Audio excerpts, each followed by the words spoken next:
Level 1. The Ruins Kid. You're 14 years old, and the settlement ration line is short again, third time this month. Your mother tells you the elders are cutting portions until the next supply run comes back, if it comes back. You've watched 2 runs go out this year, and only 1 come back. You decide you're not waiting for a stranger to bring food home anymore.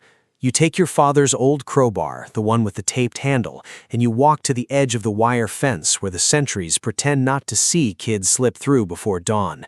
The ruins start half a kilometer out, a dead shopping district swallowed by dust and collapsed signage, one letter of a faded logo still readable 11 years after the collapse. You don't have a dosimeter. You don't know what a hot zone feels like until you're standing in one. A metallic taste crawling up the back of your throat that you'll later learn means you stayed too long. You pry open a vending machine that's already been opened 4 times before you got there. Empty. You pry open a second one behind a collapsed pharmacy counter that nobody bothered to check because the ceiling above it looks unstable.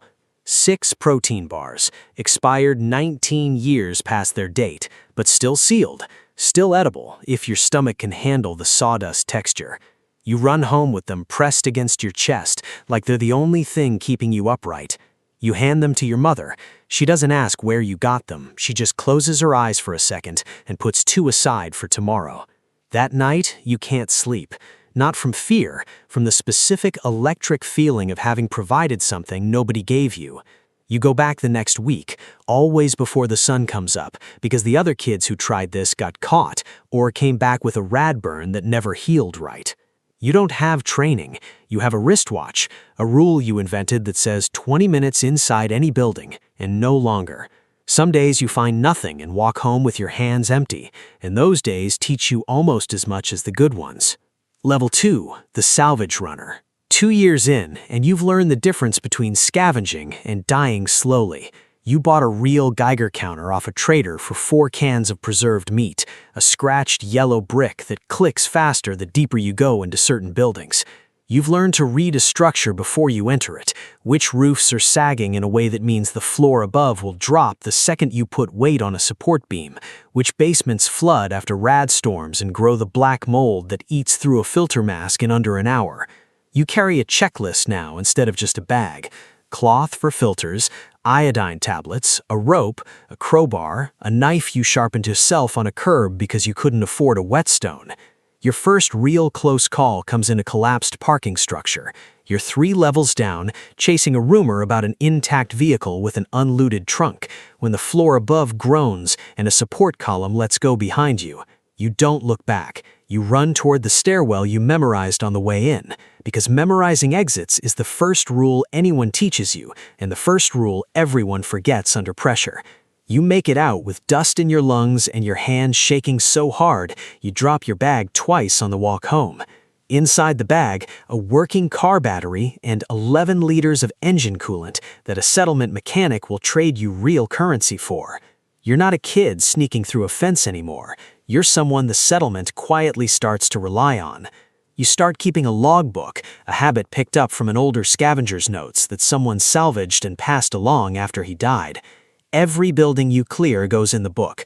What you found, what tried to kill you, whether the roof held. A building that was safe last spring can be a death trap by autumn once rain works through a cracked foundation. Other kids start asking to come with you. You say no to most. The ones you say yes to, you drill on 3 rules. Memorize your exits, never trust a floor you haven't tested, and never remove your mask to see better. Level 3, the Root Trader.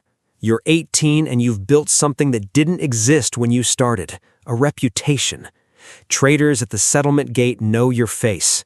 They know that when you bring in salvage, it's sorted, it's marked, it's honest. No rusted through cans passed off as good ones. No radiation you failed to disclose. That honesty is worth more than any single haul, because the traders start telling you things in return. Which routes the raiders hit last week, which water source 3 settlements over turned toxic after a storm shifted the runoff. You learn to read the wasteland the way you once read a single collapsed building, at a bigger scale, patterns instead of rooms. You start trading not just goods, but information, and you realize the second currency is worth more than the first. Your first real negotiation goes badly. You misjudge how much a caravan captain needs a working water filter, price it too low, and watch him take advantage of 6 more scavengers the same week using the price you set as leverage. You don't make that mistake twice. You learn to hold a price the way you learn to hold your nerve in a collapsing structure, calmly, without flinching, because flinching costs you exactly as much in a negotiation as it does in a hot zone. By the end of the year, 3 different settlements know your name, and 2 of them have offered you a permanent trading post if you'd stop running the ruins yourself. You say no. The ruins are still where the real value is, and you're not ready to trade the risk for a chair behind a counter. Your reputation starts attracting attention you didn't ask for, too. A settlement 2 days south sends a rider asking if you'd work exclusively for them. Better pay, guaranteed rations, a real bed instead of the cot you've slept on since 14. You turn them down because you like being the person nobody owns, the one trusted on your word alone, rather than whichever faction's colors you're wearing that season. Level 4, the Caravan Scout. 21 years old, and a caravan captain named Osei offers you a scout position on a 6-wagon run between 3 settlements. Real pay, real danger, real distance. This is different from anything you've done. The ruins near your settlement you know like your own hands. The 200 kilometers between settlements is territory you've never walked, full of raider checkpoints nobody mapped, and rad storms that roll in with almost no warning on open ground. Your job is simple to describe and brutal to execute. Ride half a kilometer ahead of the wagons, read the terrain, flag anything wrong before the caravan reaches it. 3 days in, you spot boot prints crossing a dry riverbed where no legitimate trader would cross. Fresh, maybe 6 sets, moving parallel to the caravan's route instead of toward it. You signal a halt. Osei doesn't question you, he's learned to trust the scout's read over his own eyes, and the caravan reroutes 2 kilometers south through worse terrain, but away from what turns out to be a raider ambush point, confirmed a week later when another caravan gets hit at that exact riverbed crossing. You get your full pay plus a bonus you didn't expect. You also get your first real understanding of what the job costs. You haven't slept indoors in 11 days. Your hands are cracked from the wind. You miss your mother's cooking with a specific physical ache. But you signed up for a second run before you'd even unpacked from the first. Osei starts requesting you by name. Other captains notice too. And within a year, you're turning down more work than you accept. You learn the geography of fear that comes with open ground, how an open radstorm announces itself 20 minutes early with a greenish tint at the horizon and a smell like burnt copper, how raiders prefer river crossings and choke points where wagons slow down, never flat stretches where a scout has a clear line of sight. You realize the wasteland is one enormous structure that never stops shifting, and the job is the job it's always been, staying alive long enough to learn its shape. Level 5, the Cache Hunter. 4 years scouting caravans, and you've developed something rarer than route knowledge, an instinct for pre-collapse infrastructure that most scavengers walk past without seeing. You notice the things that don't fit. A manhole cover with less rust than the sidewalk around it, meaning someone sealed it recently and knows what's underneath.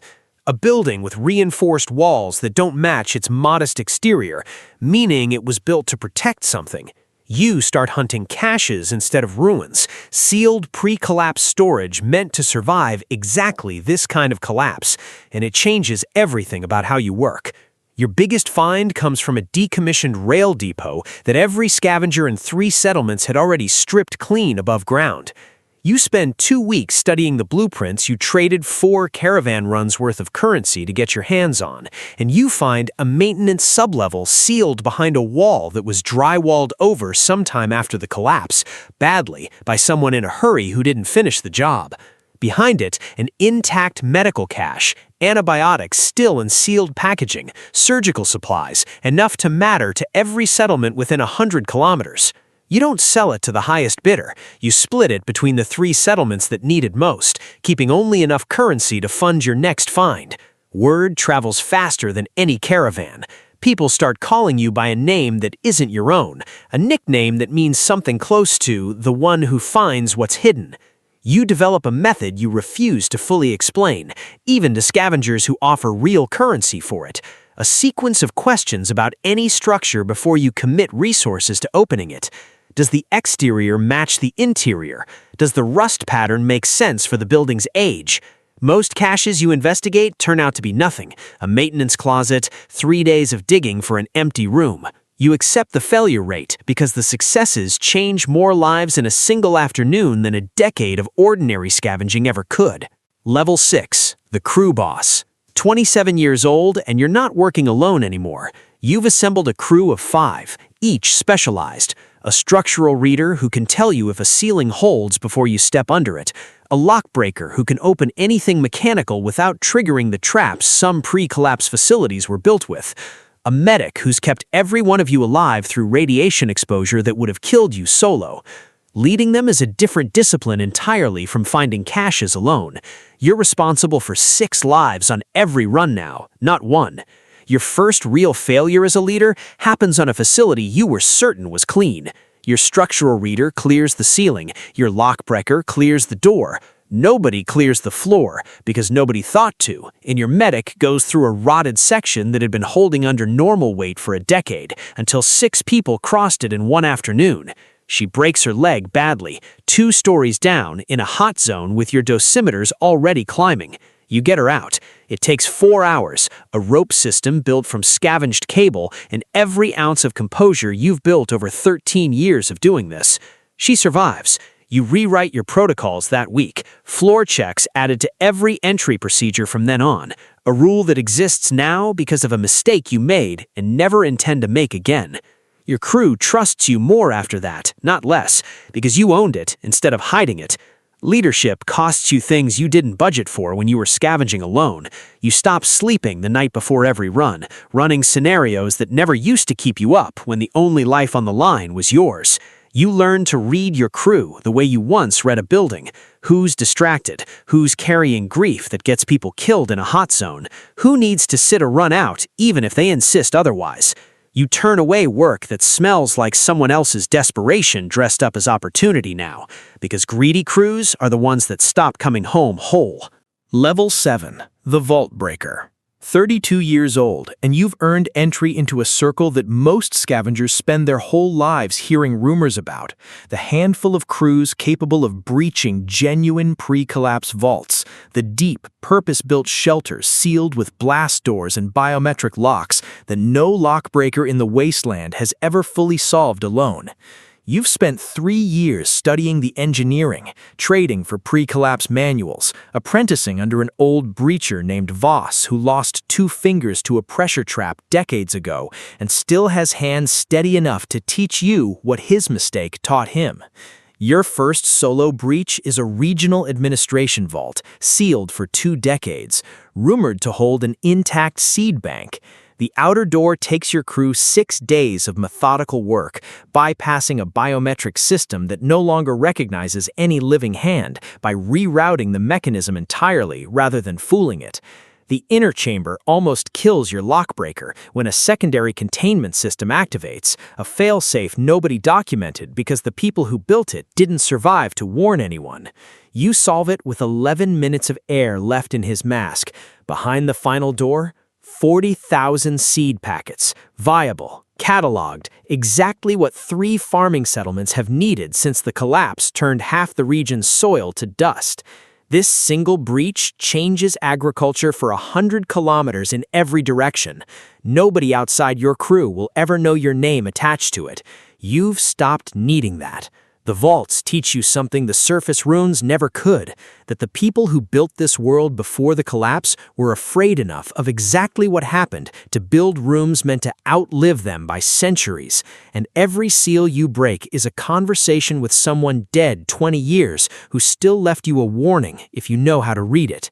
Voss dies the year after your seed vault breach, old age instead of a trap, and you inherit his manuals, his hand-drawn diagrams of failure points in 7 vault designs. You copy them by hand for the next breacher, because knowledge only matters if it survives longer than the person carrying it.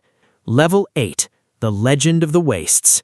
38 years old, and the settlements don't call you by your birth name anymore, not even the traders who've known you 15 years. You've founded something that didn't exist when you started, a proper scavenger guild, a shared network of routes, caches, and warnings that spans 9 settlements and keeps hundreds of independent scavengers alive who would otherwise be working blind. You built it because you remember being 14 years old with a taped-handled crowbar and no idea what a hot zone felt like until it was already inside your chest. You didn't want the next kid to learn that lesson the hard way. The guild maintains a shared map, updated weekly, marking every known hazard, every collapsed structure too dangerous to enter, every raider territory shift. It costs you almost everything you have left to give. You haven't personally scavenged a ruin in 2 years, your hands too valuable now behind a planning table instead of inside a hot zone, a trade you accepted with more grief than you expected.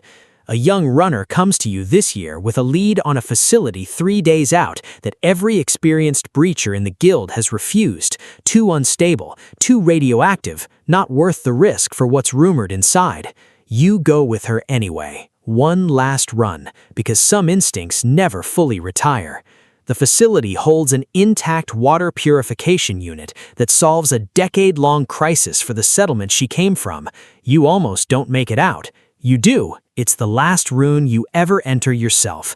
The guild hall stands on the site of the old settlement fence you used to slip through as a kid, a coincidence you've come to think of as the correct ending for that part of your life. Settlement leaders who once dismissed scavengers now send representatives to guild meetings because a coordinated network keeps more of their people alive than any militia could. You've buried 3 crew members over the years. The guild remembers them, a wall with every name of everyone who didn't make it back, a debt you keep paying by making sure the next generation needs that wall a little less than yours did. Level 9, the Last Scavenger. You're 46 years old, and the guild you built now trains every new scavenger within its territory before they're allowed past the wire alone, a rule that exists because of everything you learned the hard way and refuse to let the next generation learn the same way. You spend most of your days teaching now, structural reading, hazard identification, the discipline of memorizing exits before you memorize anything else in a room. You still carry the crowbar, the original one, the taped handle replaced 4 times over 3 decades, but the bar itself, the same piece of steel that pried open a vending machine when you were 14 and desperate. You keep it mounted on the wall of the guild hall now, not as decoration, as a reminder of the exact moment the wasteland stopped being something that happened to you and started being something you understood. A teenager comes through the gate most mornings before dawn, the way you once did, hungry in a way that has nothing to do with food and everything to do with wanting to matter to the people depending on them. You watch them slip through the wire the sentries pretend not to see, the way sentries have always pretended not to see it. Because everyone who's ever run this guild understands that some lessons only mean something if you're allowed to earn them yourself. Somewhere out past the fence right now, a kid is standing in front of a half-collapsed pharmacy, listening to a Geiger counter click faster than they've ever heard it click, deciding whether the 6 protein bars behind that counter are worth what it might cost to reach them.